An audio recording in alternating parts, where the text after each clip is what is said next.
असुद्दीन ओवैसी ने योगी आदित्यनाथ के बटेंगे तो कटेंगे बयान पर भड़कते हुए नजर आए।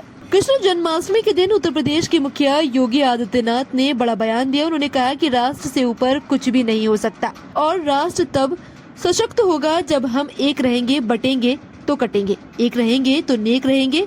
इसके साथ ही उन्होंने बांग्लादेश का उदाहरण दिया। ऐसे में फौरन AIMIM के बॉस असुद्दीन ओवैसी ने ताना मार दिया। क्या कुछ बोले? वो ये कहना चाहते हैं कि भारत में इलेक्शंस रिग होते हैं। क्या वो ये कहना चाहते हैं कि नरेंद्र मोदी की सरकार इनस्टेबल है और भारत को बांग्लादेश से वो क्यों कंपेयर कर रहे हैं?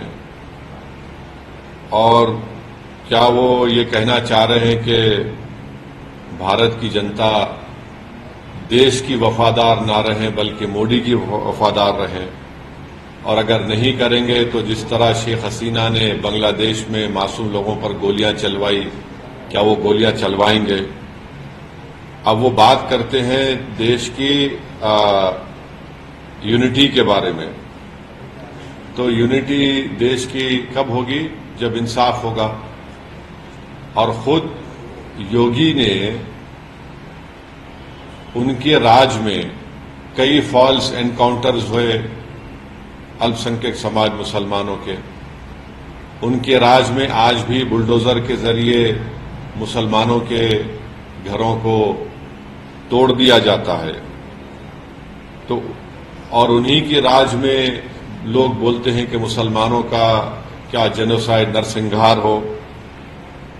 वो खुद हेट स्पीच देते हैं मुसलमानों के बारे में। योगी ने खुद कहा था ठोक देंगे। तो जब वो खुद इस तरह की बातें करते हैं और देश की अखंडता और यूनिटी की बात जब वो करते हैं तो उनके मुंह से जब इतने सब अनाप शनाप बातें निकलती हैं तो फिर वो तो कुछ और ही बात कर रहे हैं। तो बांटेंगे तो कटेंगे, भाई आप ही तो बांट रहे हैं। कौन बांट रहा है? आप ही तो बांट रहे हैं। आप ही ने कहा था कि इस बाई इलेक्शन जो होने जा रहे हैं उसमें मुसलमान और यादव ऑफिसर्स नहीं होना चाहिए। तो ये सब बातें जो हैं ये इसलिए कर रहे हैं क्योंकि उनको नजर आ रहा है कि उन्हीं की पार्टी के लोग उनको हटाना चाहते हैं मुख्यमंत्री के पद से। तो शायद वो बीजेपी को कह रहे हैं कि बटेंगे तो कटेंगे। तो ये इनका इनसिक्योरिटी है, उनकी अनपॉपुलैरिटी है उत्तर प्रदेश में। और फिर वो भूल गए कि जब देश की अखंडता की बात कर रहे हैं तो जो डिफेंस की जमीन थी उन्होंने इंडस्ट्रियलिस्ट को दे दिया वहां पर। तो ये सब इनका रिकॉर्ड रहा है। तो इसलिए वो बौखलाहट का शिकार होकर अपनी हस्बे आदत सिर्फ मुसलमानों को निशाना बना रहे हैं अपनी हेट स्पीच के जरिए।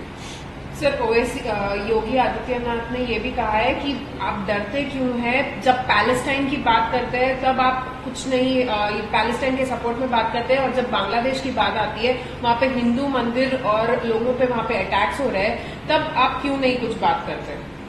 अगर उनके कान में कम सुनाई दे रहा है तो उनको एक ENT स्पेशलिस्ट को दिखाकर कान में आला लगाना चाहिए योगी को। बांग्लादेश में अगर जो कुछ हो रहा है तो उसका जिम्मेदार हम कैसे हैं? बांग्लादेश में हम तो वहां पर हमारा उनसे पुराने ताल्लुकात है। हमने इलेक्शन में मदद कर दी थी वहां की शेख हसीना की। और बांग्लादेश में जो हिंदुओं पर जुल्म हो रहा है, क्या मैंने उसका कंडेम नहीं किया था? अगर उनको कम दिख रहा है तो शायद वो अपने चश्मा लगा लें, कम सुनी आ रहा तो कान में आला लगा लें। हमने कंडेम किया उसको। रहा सवाल पैलेस्टाइन का, तो पैलेस्टाइन के ताल्लुक से महात्मा गांधी ने क्या कहा था? पैलेस्टाइन के बारे में देश के प्रधानमंत्री ने क्या कहा था? पैलेस्टाइन के बारे में मौजूदा फॉरेन मिनिस्टर ने राज्यसभा में उठकर क्या कहा था? वो उसका देख लें। और अगर देश को बांग्लादेश में क्या हो रहा है उसके नाम पर यहां पर आप चलाएंगे देश को, तो फिर जो नरेंद्र मोदी को बताना पड़ेगा कि देश चलेगा तो देश के संविधान से चलेगा, देश की जनता के लिए चलेगा, या फिर बांग्लादेश में जो रहा वो चलेगा। तो ये तो नरेंद्र मोदी पर ही सवाल उठा रहे हैं वो तो।